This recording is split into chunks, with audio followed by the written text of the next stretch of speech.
Yeah. Uh, a very good afternoon, everyone, and a warm welcome to this Policy Pe Charcha series.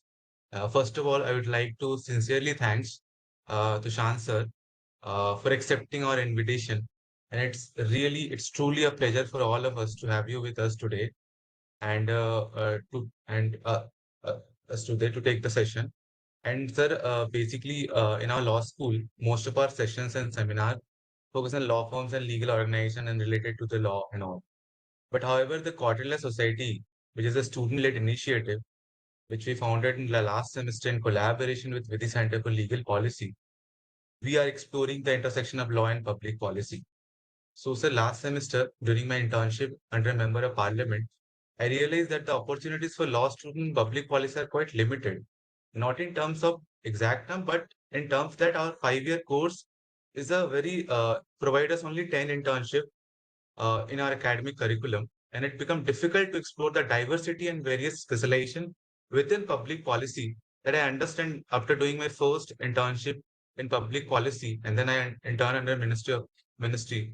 So that's why we thought that motivate us to start a series on public policy in this semester. We aim to cover a wide range of areas. In particular, we are curious to understand how large consulting firms contribute to the public policy and how law student can meaningfully engage in this space. So today's session, we are expecting from you to learn from your experiences, understand the contribution to the national and state level policy. Thank you so much, sir. Now I hand over to Astik, who will introduce you formally to the audience. Thank you. Hello. Thank you, sir. I am honored to formally introduce to all of you guys Mr. Tushant Shrestha, sir, a consultant at KPMG India. Mr. Shrestha is a sustainability professional with a master's in public policy from National University of Singapore.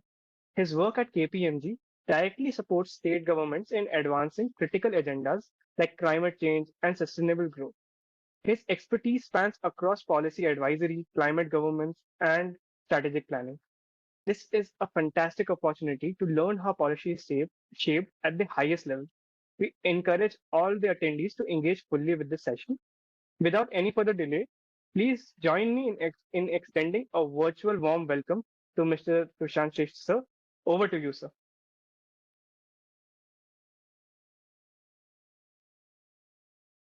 Yeah, sir. Uh, so please turn on your mic.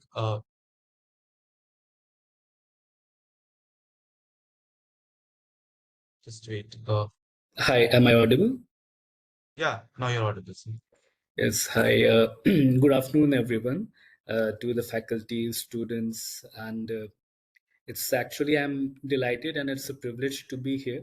My thanks to the Kautilya Society, NUSRL Ranchi National Law University for the invitation, and to the faculty convener and student conveners for hosting this timely conversation. I'll be sharing practical lessons from my field and why it matters to law students.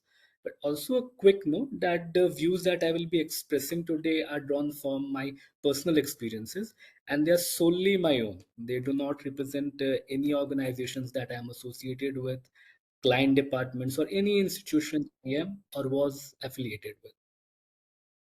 So I'll be sharing a brief presentation here.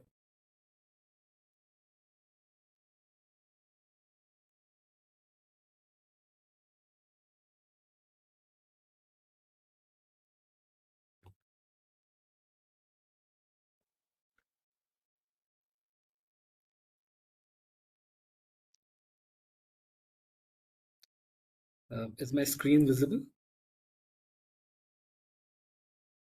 Yes, sir. It's visible.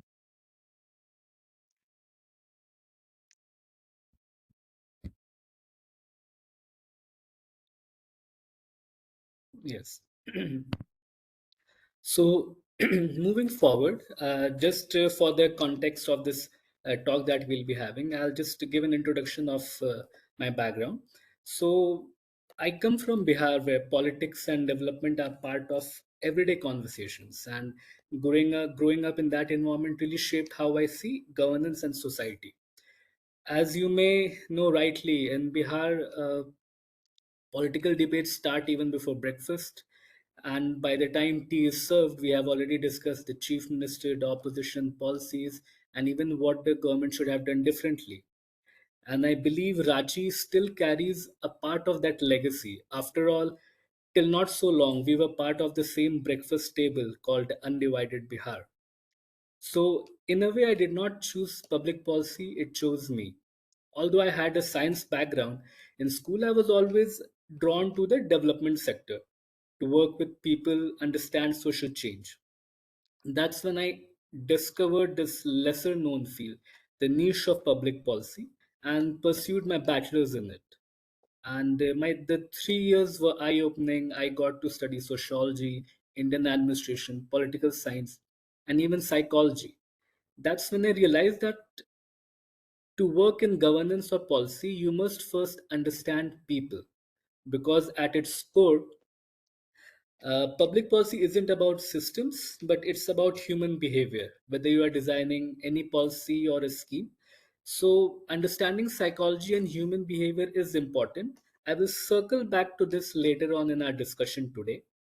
And brief work experience after my bachelor's, I've worked few years in the intersection of industries and governance. And after that, I pursued my master's in public policy from the Lee Kuan Yew School of Public Policy, National University of Singapore.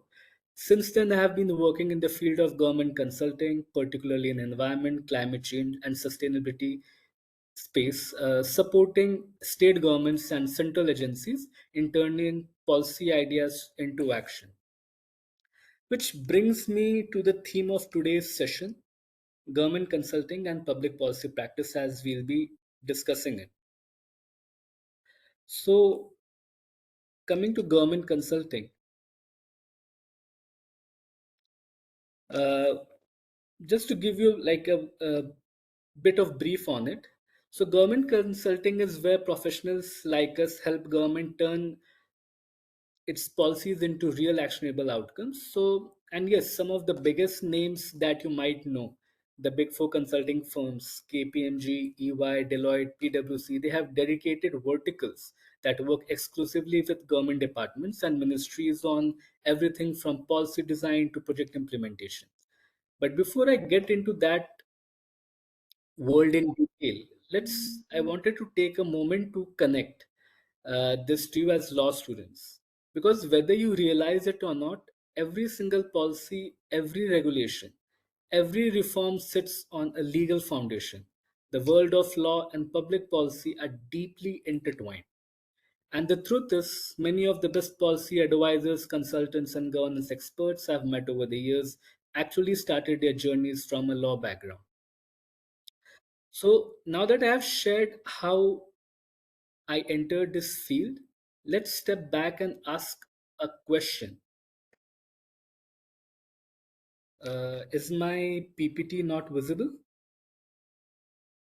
No, sir. Could you please share it once again? Okay, sure. Thank you so much.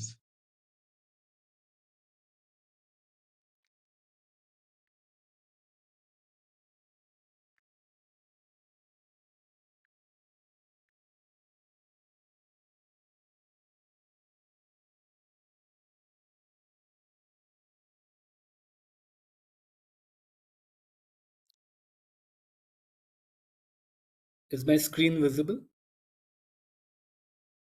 Yes, sir. It is visible now. Yeah. It's visible now. Okay. Okay, so now that I have shared how I entered the field, let's step back and ask a simple but often misunderstood question.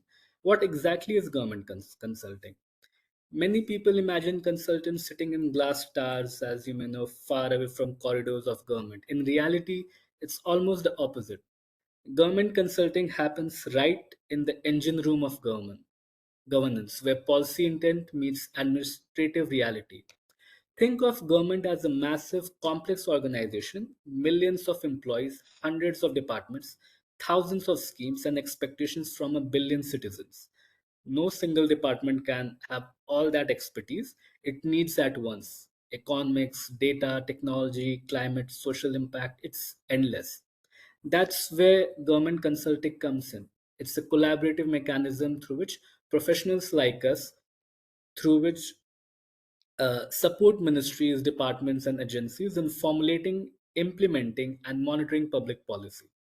We are not there to replace the government's role, we are there to enhance its capacity. In essence, our job is to help governments think strategically, act efficiently, and deliver effectively. So, this ecosystem is broad. At one end, you have the big four firms which operate structured advisory practices across states and central ministries. They bring project management rigor, analytical depth, and the ability to translate policy goals into measurable outputs. Alongside them, you have the policy think tanks, institutions like Niti Aayog, Center for Policy Research (CPR), the ORF Observer Research Foundation, which contribute intellectual and analytical strength. They shape the why and what of the policy, while consulting firms often help operationalize the how. Then there is a third pillar, the multilateral and bilateral agencies such as UNDP, World Bank, ADB, to name a few, which bring funding, global best practices, and technical support for large scale development projects. So, together, this ecosystem works almost like a relay race. A think tank might conceptualize the framework for a policy. A consulting firm like KPMG could design the implementation roadmap, coordinate departments, and create monitoring systems. A multilateral agency might help finance pilots or provide technical assistance. Each plays a different role, but the finish line is the same: improving the quality of governance. So let me put this more concretely. On a day to day basis, we might draft or review policies and reports, design and evaluate government schemes, develop data driven solutions, or manage donor funded projects. So as you see, it's a blend of research, strategy, and execution, a space where you must understand governance, but also operations, finance, and human behavior.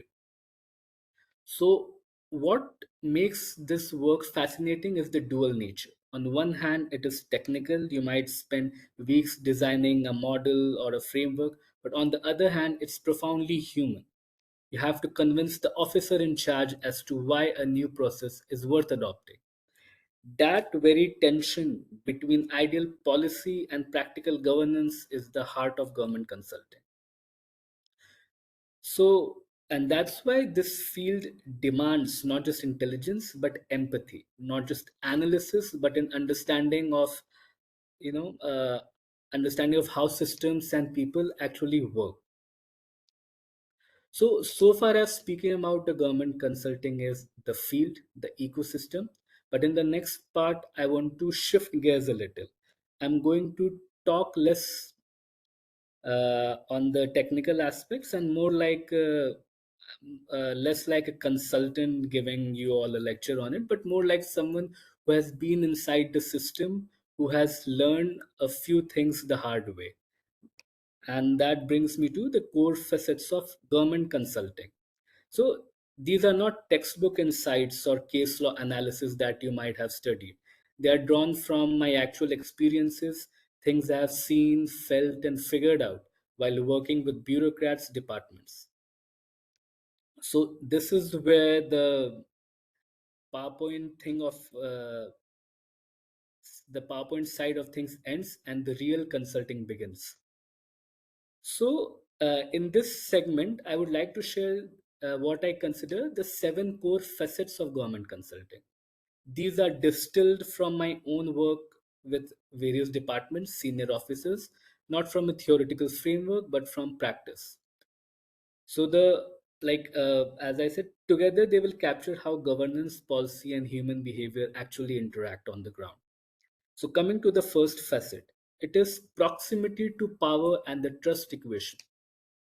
So, one of the most fulfilling aspects of government consulting is the rare opportunity to work closely with senior IS officers, the real nerve center of public administration. You may not always get to work with IS officers, but at some point you will get to work. So if you're fortunate enough to earn that proximity, you begin to experience the satisfaction of not just studying a policy issue, but actually influencing it by convincing the decision maker. Here you are enabling the decision maker.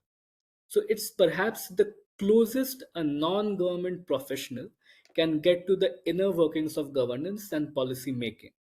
But that access, mind you, it does not come easily.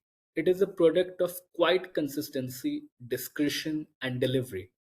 In this space, competence gets you noticed, but trust keeps you relevant. Once bureaucrats trust your judgment, you stop being an external consultant, but you, some way or the other, become part of the system's problem solving fabric. Coming to the second facet. So, as I mentioned in the introduction about how human psychology is important in understanding public policy and its functioning. So, it is one of the most underrated but essential dimensions of government consulting, uh, which is to understand the psychology of bureaucracy, reading human behavior, decoding power dynamics, and mastering the unwritten rules of the system. You can be the smartest person in the room, have the best technical framework, but if you don't understand how people within government think, behave, and react, you won't get anything done. Because in government, logic alone doesn't move files, relationships do. So, working inside departments as an external consultant is like being a guest who has to quickly learn the house rules, when to speak, how much to speak, and at what tone to speak. It's not about manipulation, it's about emotional intelligence. Knowing when to push and when to pause can decide whether your idea takes shape or dies in a file. I've been fortunate enough to work in some very high pressure environments, from the chief secretary's office to the additional chief secretary's office. And early on, I realized that being effective is as much about behavioral tact as about policy insight. You learn to read the smallest cues, a raised eyebrow, a short pause, a shift in tone, all of which can tell you whether your proposal is being received or resisted. And it's not just about senior officers. The system is layered, from the joint secretaries to section officers to even the attenders and the drivers. Uh, so that you get to know when is the secretary is on leave or is going to be present in the office, so you can plan your presentations and discussions effectively. So you see, everyone plays a role in how the work moves.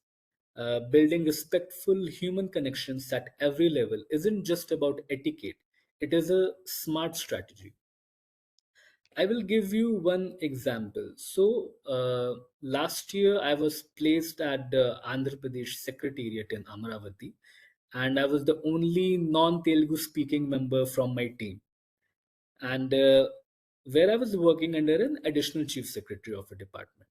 So that linguistic gap could have easily slowed things down, getting files moved or maybe coordinating between departments, even basic interactions. So for the first few months, I made a deliberate effort to over communicate professionalism. I used to dress sharply every day with a coat on in the Vijayawada heat, showing up early in the office, maintaining a calm yet assertive tone with section officers. And within weeks, I noticed a shift. People started responding, conversations became smoother, and even without speaking the local language, work began to flow. After that, I did not need the quote anymore, but the impression had already been made. That experience taught me that sometimes your presence speaks before your words do. In the end, understanding the psychology of bureaucracy isn't just about reading people, it's about respecting the institution, its rhythm, its culture. Once you do that, you stop feeling like an outsider trying to get things done and start becoming part of the ecosystem that makes governance work. Coming to the third facet is the art of strategic framing, where When you grow in government consulting, your real value lies not in how much you know, but in how much you frame what you know. You rarely have formal authority. You never have formal authority, yet you are expected to influence outcomes, ministerial agendas, departmental priorities, budget allocations. The key is strategic framing, positioning an idea so that it resonates with the political economy of the system. You learn to read what drives your counterparts. For some, it's risk avoidance, for others, it's visibility. So, I'll give you an example.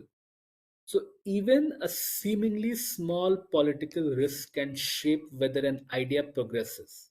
So, whenever we are presenting an idea or a presentation, we actually submit a comprehensive note on it, which talks about its background, to its current positioning, benchmarking, everything. And these notes are used for internal deliberation. So if the concept that you're discussing, it appears to trace its origin to a period when a rival or opposition party was in power, it may face resistance. But if you can connect its lineage to an earlier policy, maybe a vision document or a government manifesto from the current ruling government, suddenly the ownership shifts. You know, the government feels it's carrying forward its own legacy, not someone else's, and that is what I call strategic alignment. In government consulting, it often makes the difference between a brilliant idea staying in a file and that same idea being implemented. So the influence in public policy is not exercised through power, but through framing, timing, and alignment, speaking the system's language while subtly steering it in the right direction.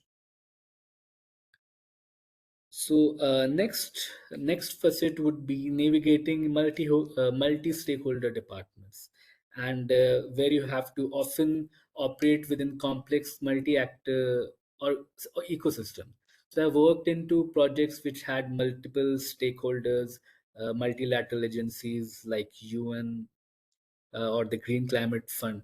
So, even in such works, it involved balancing donor expectation, government priorities, and ground realities.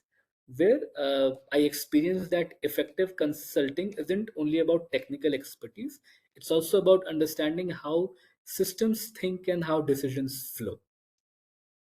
The fifth facet would be policy design and analysis. So, one of the key aspects is the policy formulation, where you turn broad development ideas into actionable, evidence based policy frameworks. And only if you develop trust or you have worked enough with the secretary, you might get the chance to sit and discuss on the policy, on state level policy. So I've had the opportunity to assist state governments in drafting policies related to environment, and where the role was mostly to review global and national best practices, identifying institutional gaps, and recommending models suited to the state's context. So the next facet is the adaptive problem solvers mindset. So in government consulting, we need to go beyond the jargon, where ambiguity is the norm and you are expected to bring structure out of chaos. At its core, it demands adaptability. It's not a space where you get neatly defined problem statements. Sometimes you are given very broad instructions and you are expected to come back with a structured, evidence based output. And that's where the real consulting mindset comes in, taking a vague idea and converting it into a workable framework. You learn to think on your feet, work with incomplete information, and still produce something credible and implementable. In public policy, we often call such challenges as wicked problems. These are problems that have no clear definition, no single owner, and no perfect solution. In those moments, the job of a consultant is not to chase the perfect answer, but to create clarity, to break the problem into components, identify what's actionable, and propose solutions. That's what I call adaptive problem solving, where you don't just apply frameworks, you build them as you go. The last facet is having institutional memory and continuity. So one of my deeper insights is realizing that projects end, but institutions remain. In government consulting, we often deliver reports, frameworks, or policies, but the real challenge is ensuring continuity after the consultants exit. Working with the bureaucracy teaches you the importance of institutional memory, creating templates, systems, and processes that can outlast individuals or political cycles. Actually, there is a saying in government that nobody is permanent in the system, but the system itself is permanent. And that's exactly what shapes your perspective after a point. You stop focusing only on deliverables and start thinking in terms of systems, processes, and continuity. So the takeaway here is simple.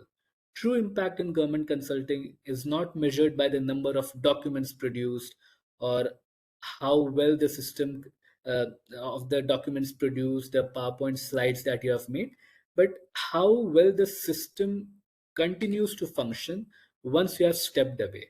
That's the difference between consultancy as a project and consultancy as institution building. So, in the end, government consulting isn't about sitting outside the system and analyzing it. It is about stepping into its complexity, understanding its pulse, and helping it work a little better every day. And as students of law, this world is closer to you than you think. The same statutes, notifications, and government orders you study in classrooms are what we translate into living, breathing policy actions. Whether you choose litigation, policy, or administration later, maybe. Remember that governance isn't just shaped by those in power, but also by those who understand how power works. So, if you can combine your legal training with empathy, patience, and the courage to navigate ambiguity, you won't just interpret the law, you'll help the system evolve.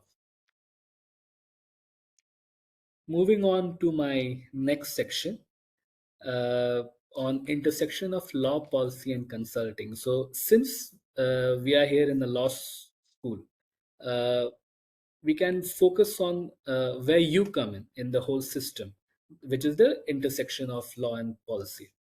I often say that every good policy begins as a legal question, and every good law survives only if it is supported by sound policy.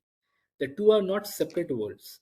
They are different languages describing the same intent to shape how society functions. In government consulting, a huge part of our work involves helping departments navigate the legal and institutional frameworks that policies operate within. Take, for instance, the environmental sector I work in. You can't talk about circular economy or waste management without understanding how the Protection Act, plastic waste management rules, or EPR guidelines actually work on the ground. So when we are designing a policy, a lot of the work was not just technical. It was about legal interpretation. What exactly can a state government do within the constitutional and regulatory framework? What overlaps exist between central and state jurisdictions? How do you ensure compliance while still promoting innovation? So that is where legal mindset becomes invaluable. From my own experience, the importance of legal understanding becomes very clear when you see departments how they actually function. So whenever a department, government, state government department is considering a new or a evolving proposal that they have received, no matter how exciting it sounds, it is always shared with the department for comments before it moves ahead. I remember instances where state governments they were exploring carbon credits, green credit mechanisms, which are both emerging areas in India. And the state governments moved very cautiously because the legal and regulatory framework is still evolving for these subjects, and the law department's view was essential before any step could have been taken. So, it shows how even in forward-looking policy areas, law acts as the guardrail that ensures innovation remains within the boundaries of legitimacy. So the strength of law students, your analytical reasoning, precision, and understanding of statutory intent is exactly what makes for an effective policy consultant. Because policy work isn't just about ideas, it's about designing mechanisms that are legally sound, administratively feasible, and politically acceptable. So, for example, when you design a new welfare scheme, the policy team might say, we will offer incentives, but the legal mind asks, under what authority, through what notification, and with what accountability mechanisms? The balance between ambition and legality, that's where law trained professionals shine. In fact, like some of the law professionals that I have met, they bring the discipline of evidence, clarity of logic, and the ability to question the phrasing of a clause, which often changes how a policy is interpreted on the ground. So, as I discussed earlier, governance is full of what we call wicked problems, issues with no single solution. And in such spaces, it's not enough to be idealistic, but you have to be legally realistic. That's why government consulting values people who can navigate the line between law as a rule and policy as an instrument. So, answering one of the important aspect of this session is what does this mean in terms of career pathways for law graduate? So, I have shared a few. The first one is in policy and legislative research, where roles in organizations like PRS Legislative Research, Niti Aayog. Niti Aayog is actually having its work for Niti program, where uh, multiple openings within multiple sectors, multiple departments are there, and you can surely apply for it for positions of young professionals and consultants, independent consultants. So the second one is policy consulting, where many of the big four firms and development consultancies actively hire law graduates for roles in regulatory reform, government advisory, etc. The third one is public affairs and regulatory strategy. So, private sector roles that engage with government on policy advocacy. I've seen a lot of openings where even organizations like Google, Meta, X, Twitter, even Netflix, they hire legal people with legal background for their public affairs and regulatory strategy projects. Then comes your area and development sector and multilaterals, where you have UNDP, World Bank, ADP. These agencies value professionals who can interpret policies through legal and institutional lenses. Then, of course, you have the fellowships and government programs, schemes like LAMP from PRS Legislative, maybe Chief Minister's fellowships. So uh, the opportunities are quite a few. So, if you are sitting here wondering where do I fit in, the answer is everywhere policy meets legality. Whether it's a climate law, a data protection framework, a land regulation, or a startup incentive, lawyers have the toolkit to both interpret and innovate within the government system. And honestly, if you can master both the precision of law and the imagination of policy, you can become the person governments call when they're stuck between the letter and the spirit of the law. So, moving forward to the next important section, which I will be discussing, what are the skills and pathways required for future policy professionals if you're looking to get into this sector. So one of the biggest myths I have seen about public policy and government consulting is that you need to be an economist or a political scientist to succeed, but that is not true. What matters is what degree you hold. What matters is not what the degree you hold, but what capabilities you build.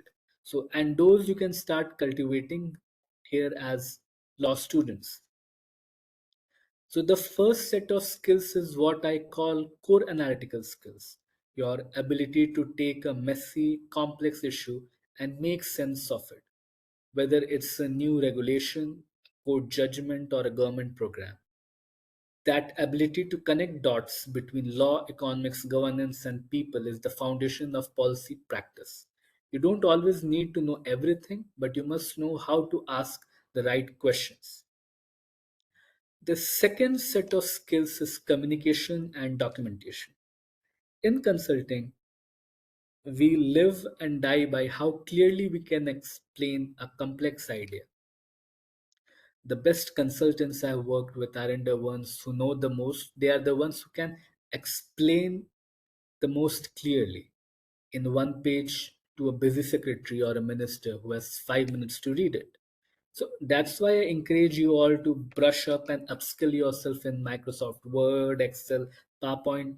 These may sound basic, but trust me, actually, they are your daily weapons in this field. You also need to learn how to make your documents concise, well formatted, and data backed.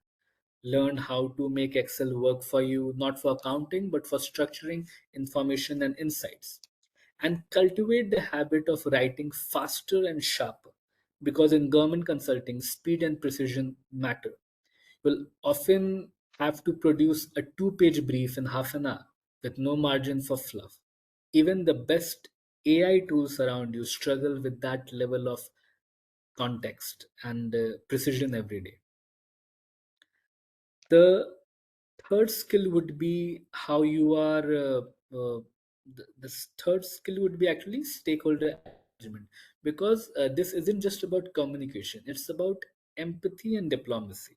So you'll work with bureaucrats, industry holders, NGOs, field level officers. So your job is to understand all those perspectives and build a consensus. And then comes the mindset, which is harder to teach. You need intellectual humility and resilience.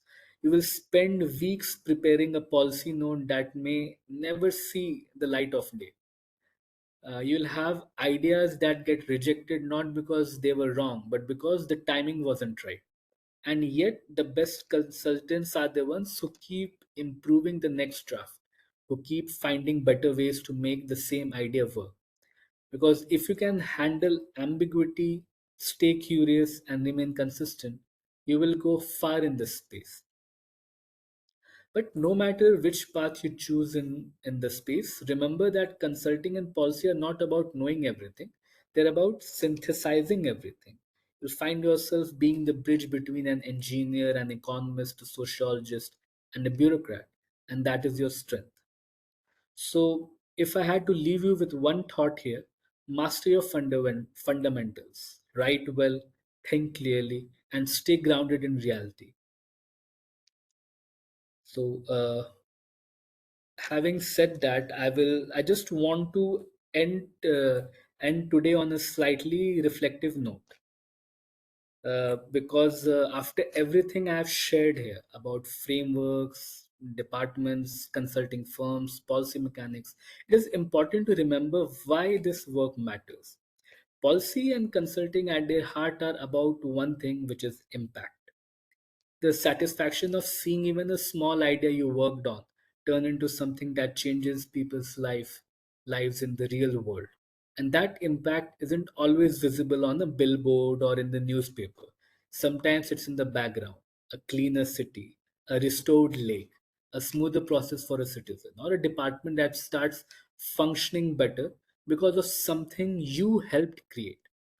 For all the law students here, you already have one of the sharpest analytical foundations possible.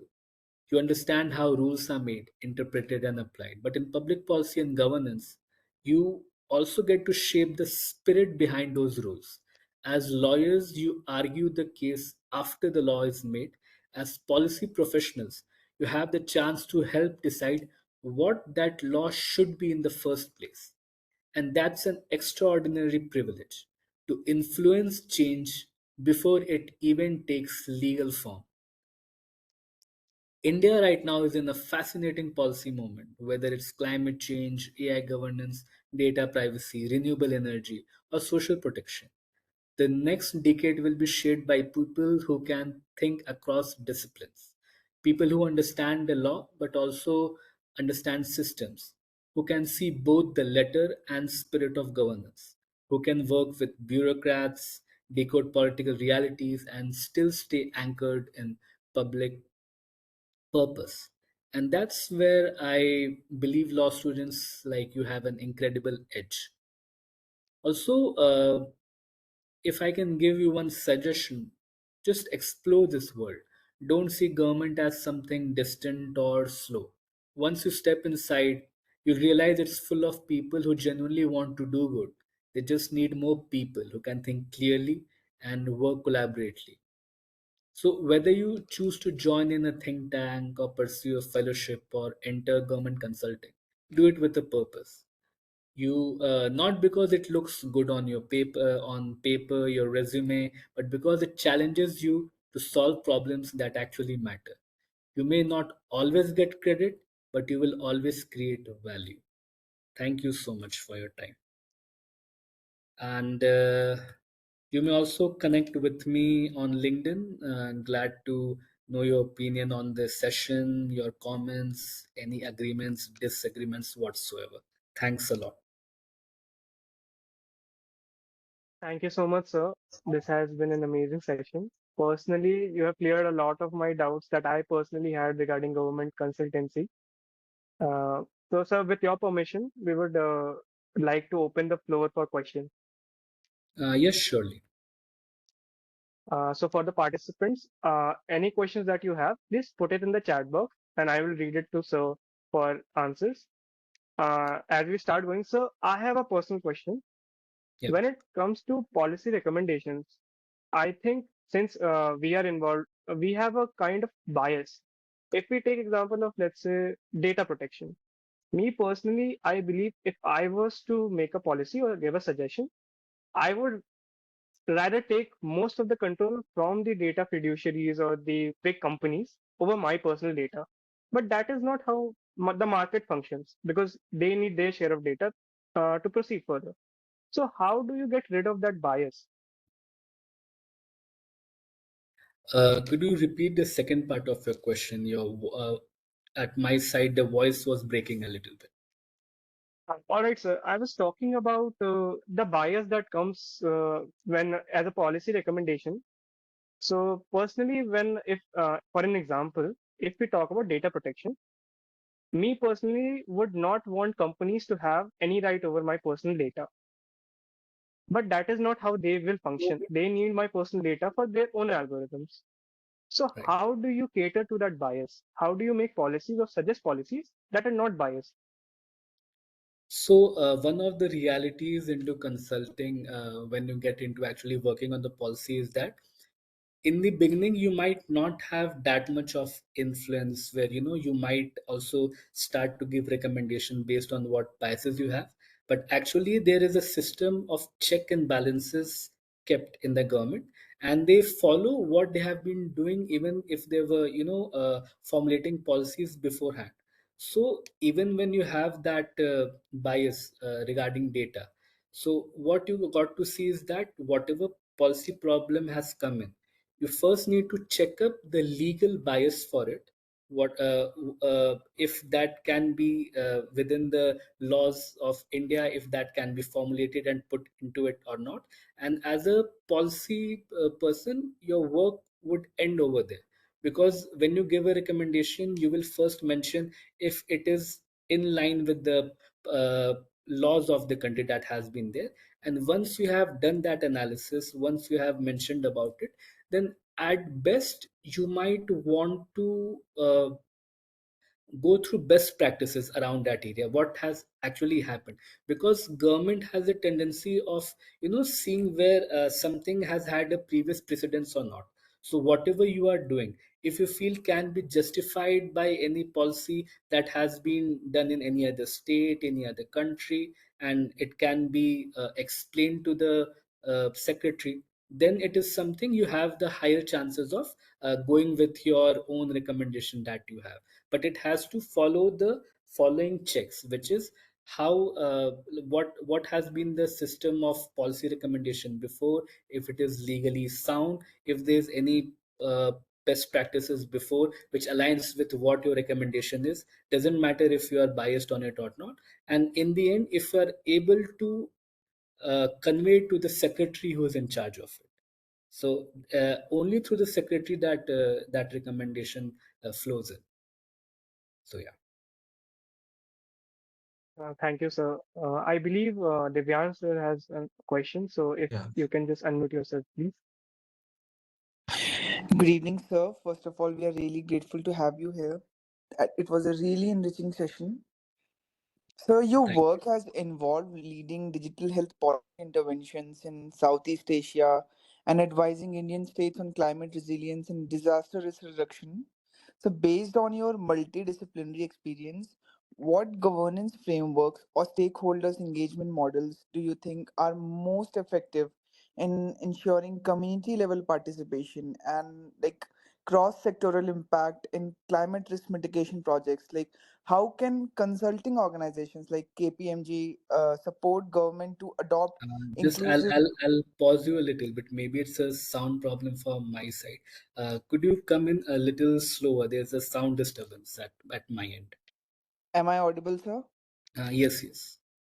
Yes, sir. So I was saying, sir, that I researched on your work, and your work has involved like leading digital health policy interventions, especially in South Asia, and advising Indian states on climate resilience and disaster risk reduction. Based on your multidisciplinary experience, what governance frameworks or stakeholder engagement models do you think are most effective in ensuring community level participation and cross sectoral impact in climate risk mitigation projects? Like, how can consulting organizations like KPMG India support governments to adopt inclusive approaches that address both environmental vulnerabilities and public health priorities, especially in regions facing socioeconomic changes? So I would really love to like hear your thoughts on that. So that's actually a very relevant question because in most of the multiple backgrounds work that I have done. I've worked with the government of Indonesia during my studies at NUS in their health policy framing, and also worked on climate policies and disaster risk reduction (DRR). So, coming to the models that work best are those that are, institutionally integrated and locally grounded. So, at the national level, India has adopted a mainstreaming model where, let's say, from my experience in climate change, in mainstreaming model, climate action isn't a separate vertical, but woven into planning, finance, agriculture, energy, and disaster management. So, this can be reflected in the National Action Plan on Climate Change that we have and other state action plans which all the state departments are preparing. Coming to maybe at the state level, the most effective model that I have seen is cross-departmental cells.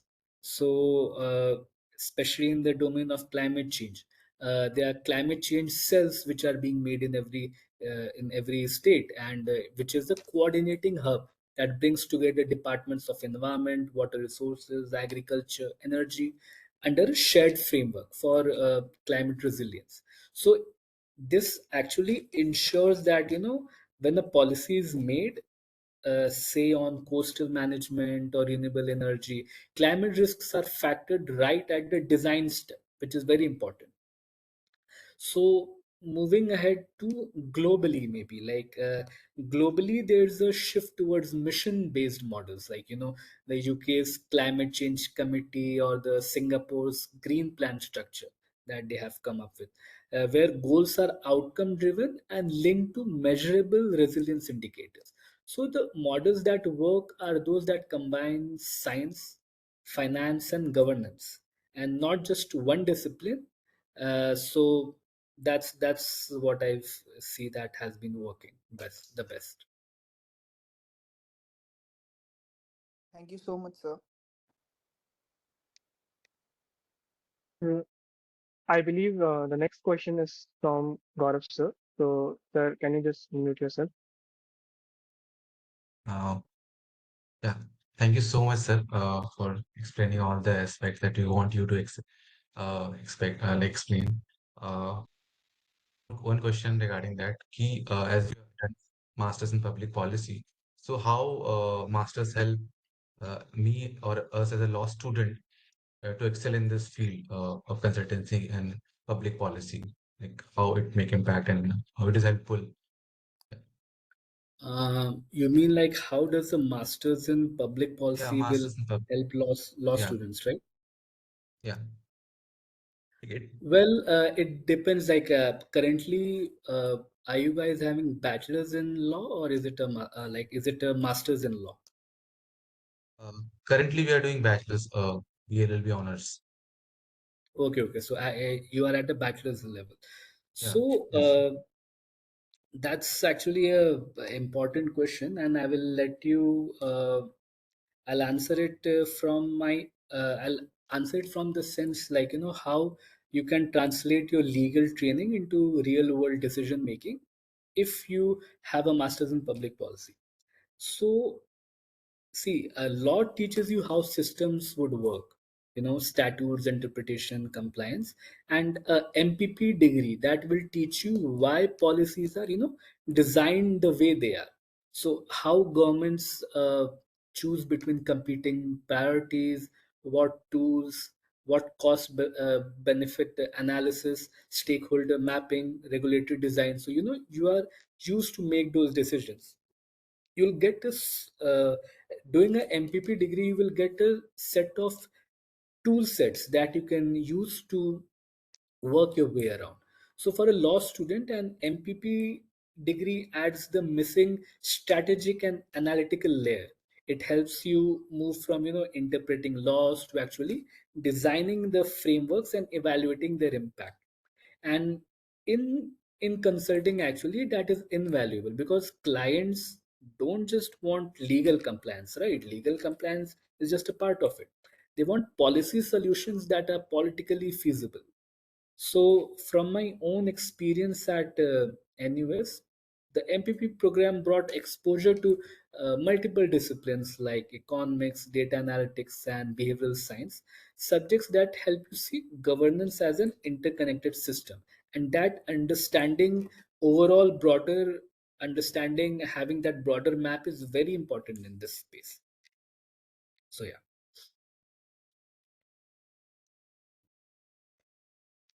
Yeah. Right. So, One more question, sir. Thank okay. you for that reply.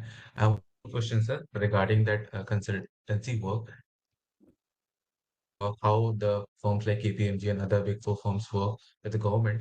So it is about functioning, like supporting government in a day-to-day uh, policy, like roles or policy making, or it is about for the specific project that we are working. That, for example, recently Kerala government announces the ESG policy, right?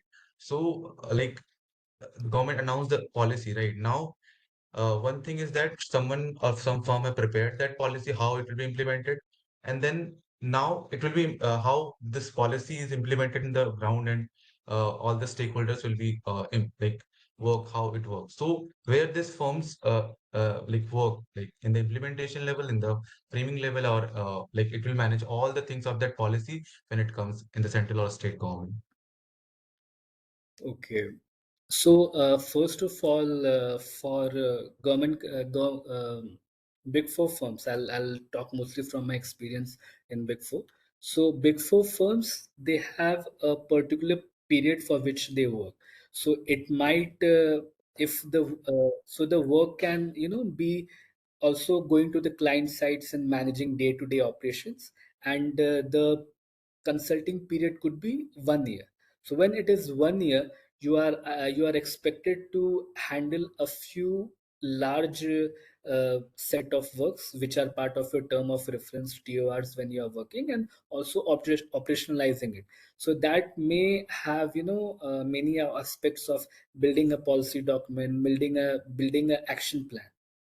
Or the second could be that the government can take the consultancy based on just deliverables, what deliverables they want to work it. So those projects can be very short, maybe 2 months, 4 months, 6 months, and they could be just focusing on that one very specific deliverable that they want to do. And for that, the consultants from the firms do not daily need to report there. So, for example, you must have seen Viksit Bharat document that 2047 that has been made, and it was also in the news that government of India had taken a consultancy firm. So when governments give such deliverables, they do not they expect you to come to them for a few days, take whatever is required, the data and everything, go back and prepare. So that is one way. The another way is where I said you have to be day to day present over there.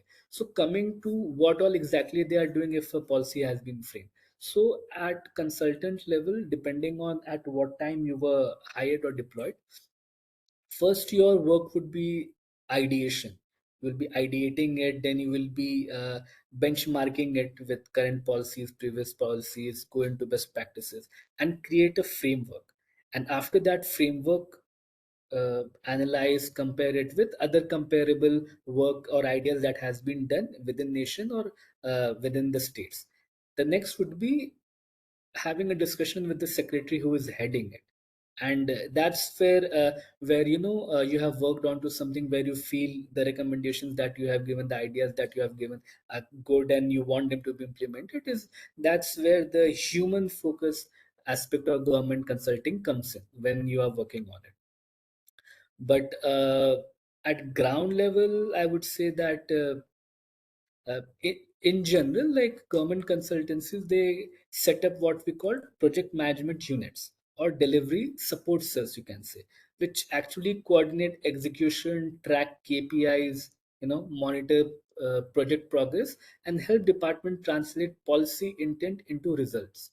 So they might not always, or I have rarely seen where consultants go at the ground level, because at the ground level is where the ground officers need to take charge and consultants cannot be there. So the PMU which is set up, that enables these ground officers who are in charge to help them monitor, help them with KPIs, help them with inputs, help them with data driven solutions to go ahead with the solution. So yeah.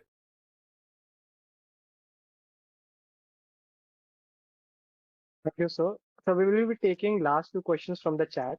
So the first question would be if you can suggest any book which has inspired you in your journey. Oh, any book. Mm, it's been some time since I have actually gone through, but there's this book that I read at least couple of years ago.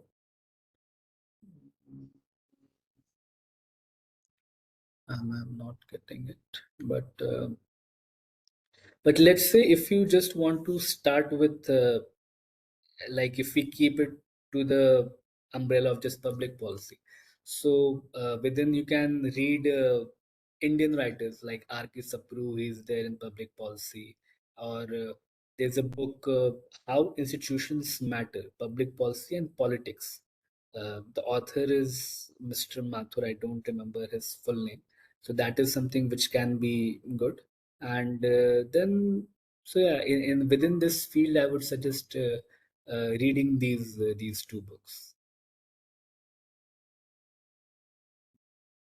And so thank you, sir. And for the last question, Siddharth Swain has asked, when we get to work with the government institutions, how do we as consultant deal with a situation where the government wants us to frame a policy which is a bit biased on the basis of their own party's interests? So what should be our course of action? So actually, that line of thinking should come to a IS officer who is an actual decision maker. At consultants level, we align our deliverables with what has been asked. Of course, we do realize that yeah, there are biased, but what we can do at the best is that it is not up to us to decide whether a particular bias which is there, if it is right or wrong, because all the in policy, in government consulting, we believe no matter which political parties come in, at, at least everyone, they have a vision, and that vision is towards the people. So you may not agree with it, but that shouldn't stop you from giving your deliverables. So even if you're not in line with the bias that is coming in, you should still try to frame it as the best policy recommendation or best policy note that you can come up with. But yeah, most you could do is like maybe recommend some checks and balances which doesn't allow that particular policy to uh, how to work its way. Apart from that, as a consultant, your work is to give it the best shot that you can, even if you don't agree with it.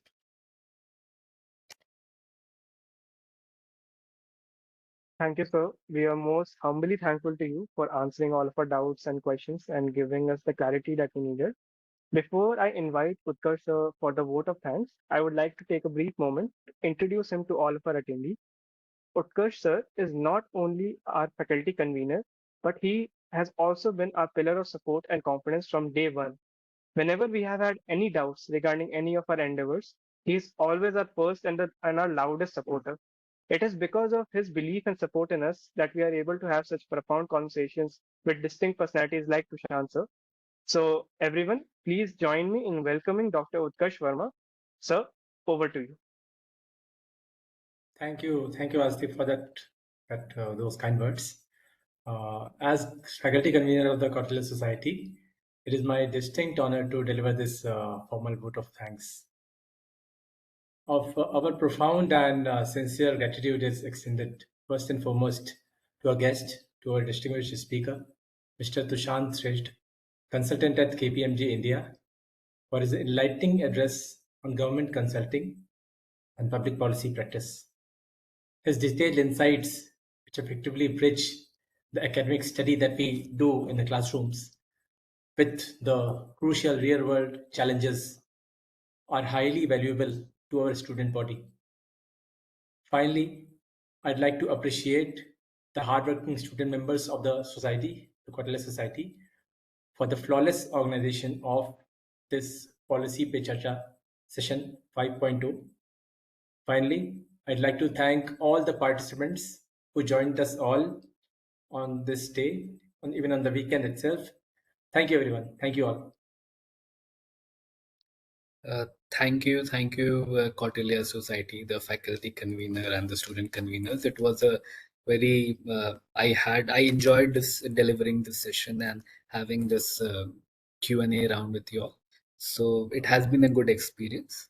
And Same here. moving forward, I would also would want to hear from you guys, like what you thought or where you agreed or disagreed with the session. It is there. You can all of you are open to connect with me on LinkedIn, and we can take the conversation forward. Thank you so much. Certainly. Thank you so much.